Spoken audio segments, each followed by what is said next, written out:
Good morning, everyone. I'm one of your podcast hosts, David.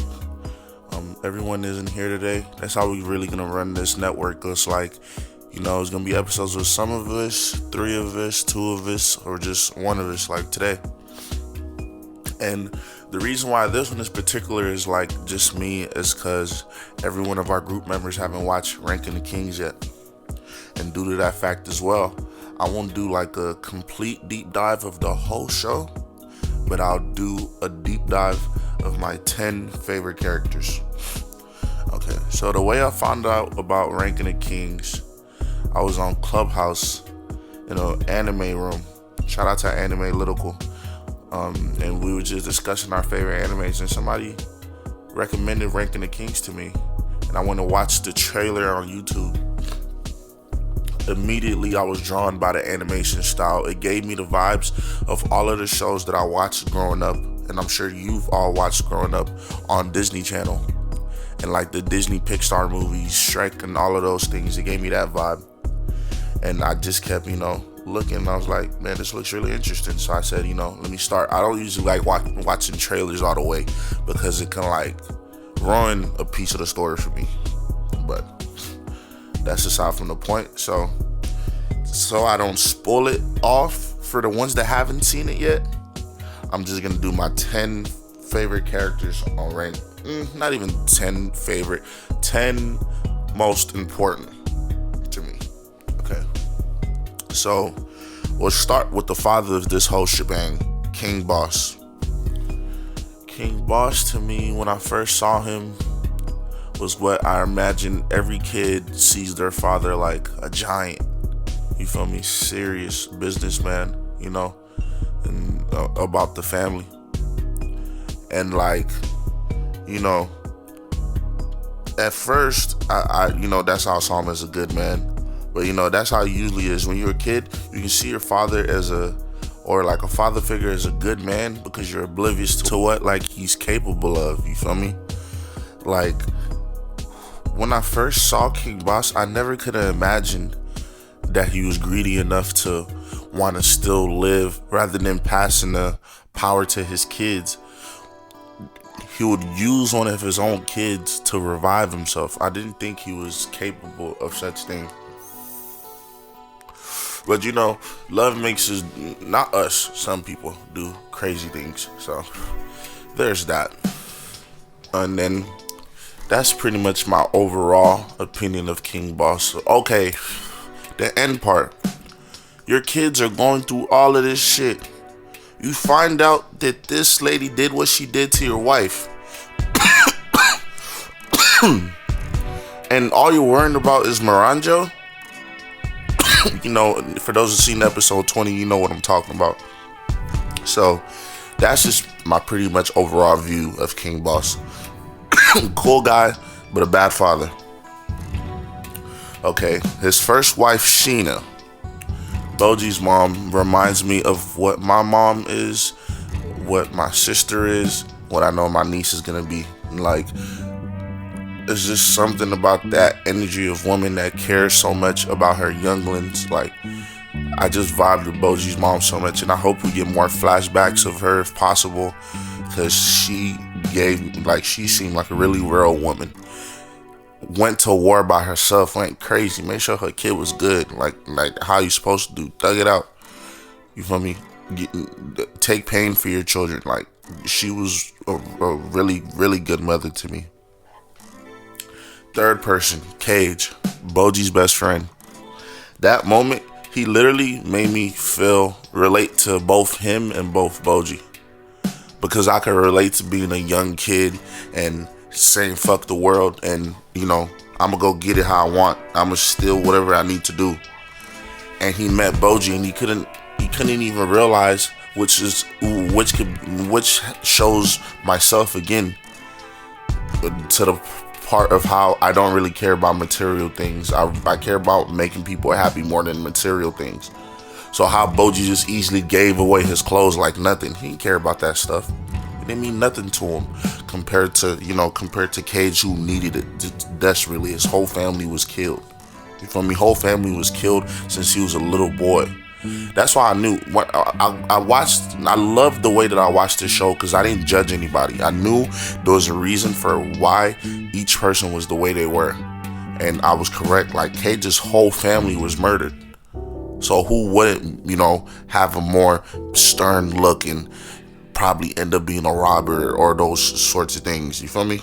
And then from him proving my point, because as soon as he got to know Bojji and love him, became one of the most loyal person that you can know. Like it felt, you feel me? I really related to that so much.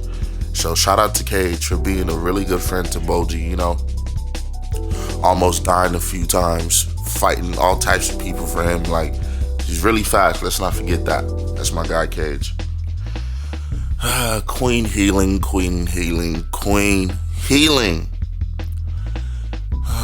Where do I even start with her? She's like a Sagittarius to me, or a Scorpio, one of those two.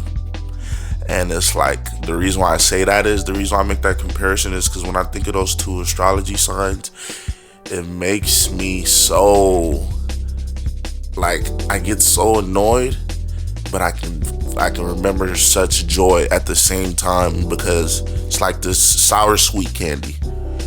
Queen Healing was so mean to Bojji at first. Like I literally was so hurt for him. Like, why are you acting like this?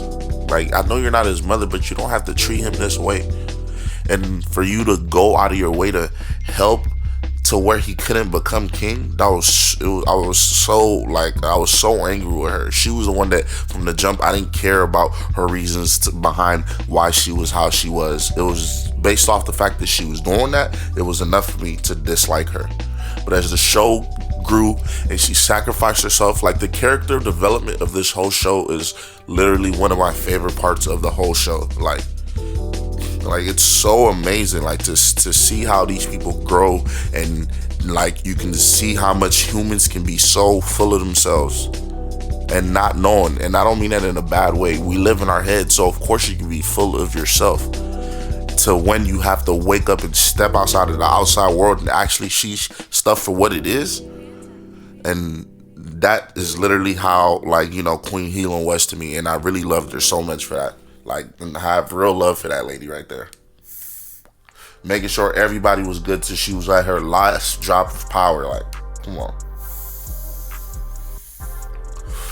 Comment in the comment section.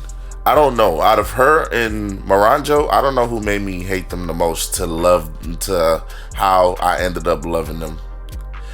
Most might say Moranjo because we got more of a backstory from her than Queen Healing. But nonetheless, it's still a hard pick, because I wouldn't know who I picked out of them two either. My same opinion about Moranjo is the same opinion that I have about Queen Healing. It's like, you feel me? But no, let me not lie. I'm picking Queen Healing. Moranjo's worse to me, because no matter what, everybody's trying to be nice to her. She deserves to be eaten and spat out and eaten again by that devil. I'm sorry, I'm keeping it a buck. A whole village died because of your love? I don't respect that. Bojji's mother died because of your love? Don't respect that at all. Moranjo is drawn so cute and, you feel me, helpless. She's inside of a glass, you feel me? That's not working on me. There's no saving Moranjo. I literally hate her. This nigga Prince Dida, he was supposed to go first. I actually skipped. He was supposed to go before her. This nigga Prince Dida talking about some, stay away from my wife. I'm glad he said that, actually, because at first I thought King Boss was on some weird shit. Like, nigga, this is a child. You knew her since she was a baby and you like her? So I'm guessing he saw her as like a daughter, because, Prince Dida is so in love with her now because he was stuck in a black hole with her. Prince Dida. Another character designed for characters to hate him. I'm telling you, this show is really therapeutic. You can really go learn a lot about yourself through that show. Because Prince Dida is like, anybody else. You have a craft and you feel it's very important to you, and there'll be somebody that comes and you feels like they didn't work as hard to earn or to get to the level that you are. So why do they have these natural talents and this natural love from the people when you have to work so hard for it? You know? And, you know, yes, he didn't have to work. I'm not saying he had to work stupid hard. Of course, he was royalty. But he still worked pretty hard for a kid his age. And I'm sure some in the audience could agree. No más, no más, no más, no más, no más. Man. I don't even know where to start with you, to be honest. Like, it's like, he's one of those people, he's perfect. Y'all remember when we all watched Avengers and Thanos told Odu that he killed his girlfriend and he ruined the whole mission? That the fucking movie would have been over and we wouldn't have needed a part 2? Literally, that's how I feel about Domas, because it's like he's oblivious to what is like being presented to him. That's what you're supposed to do. You're supposed to follow your king. And he had to follow his orders. He didn't have to, because he knows damn well that, what's his name? Prince Daida wasn't the rightful king. You know Prince Daida wasn't the rightful king, but he still betrayed the village. He still betrayed Bozy, tried to kill him, and just wants to give redemption. I forgive him because of the greater thing at hand, which is getting Boji to the throne, but I'm still side-eyeing him real hard. A real hard side-eye. The demon. That laugh that sounds like it came straight out of One Piece. I'm like, what the fuck, bro? Like, why do you laugh like that, dude? Like, that guy, he's drawn so kind of friendly, but real demonic with that creepy ass mustache he has. Like, that shit is crazy. And he's my type of guy for this. You make your bet, I'm coming to collect. I'm coming for mine. You feel me? I need that. I need every one of my coins. It was creepy how he would have got Miranjo in the end and just landed like nothing, but hey. And I hope this nigga Daida knows he just signed a deal with the devil and he's gonna come collect your soul later. Okay. Bebin. How do I feel about Mr. Bebin? I know I'm probably saying his name wrong. Y'all can correct me later, which I'm sure y'all will. But him, bro, I'm telling you, none of these characters fooled me. Immediately, I knew he was like perfect person. I compared him to Snape from Harry Potter. I knew he just, he has like a dark demeanor, but that doesn't mean he's evil. It's like Raven from Teen Titan, It doesn't mean he's evil. Great character. Love his fighting style. He came for all seriousness. He did not come to play. And last but not least, Dasher, one of my favorite characters.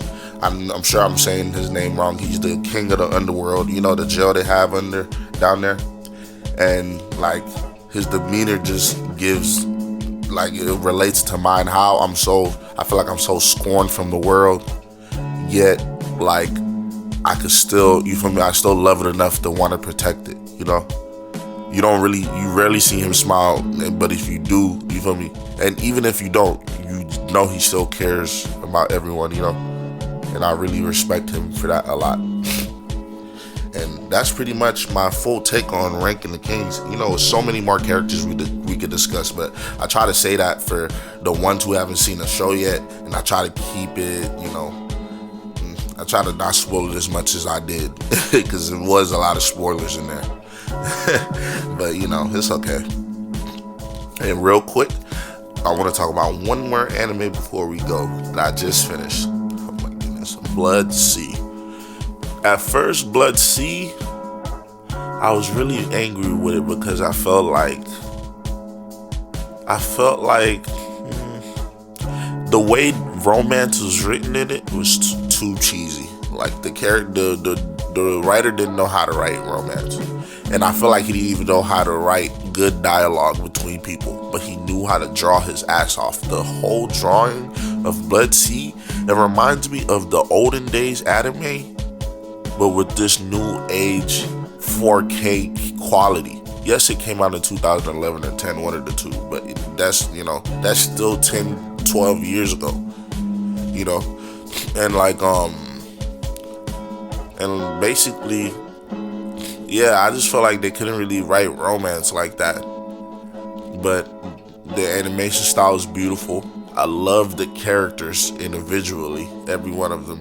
The teacher, the twins, everybody had their own personality, and I really like that a lot. Um, what else? The first demon. The first demon is gonna get you drawn to the show a lot. I really like his character design. It slows up a little bit as the show goes on, all the way to the end. Like, you're probably not gonna see another villain you like until the final boss of that show. But it's a little lackluster. But the overall vibe of the show, the fighting is A1, music is beautiful, and the movie that comes after season 1 is amazing. And I feel like you should all check out Blood Seed. Shout out to Saya, you feel me? One of the most beautiful women in anime. And also comment in the comment section. What do you like? Like, who's as a person do you like more? Saya as as the nice one that sings, or Saya with the stern look in the end of the show and at the end of the movie? But alright, if you listen all the way through, we really appreciate you. Hope y'all come back for more episodes in the future. And we're just anime people. Just anime people. We're just anime people. We're just anime people.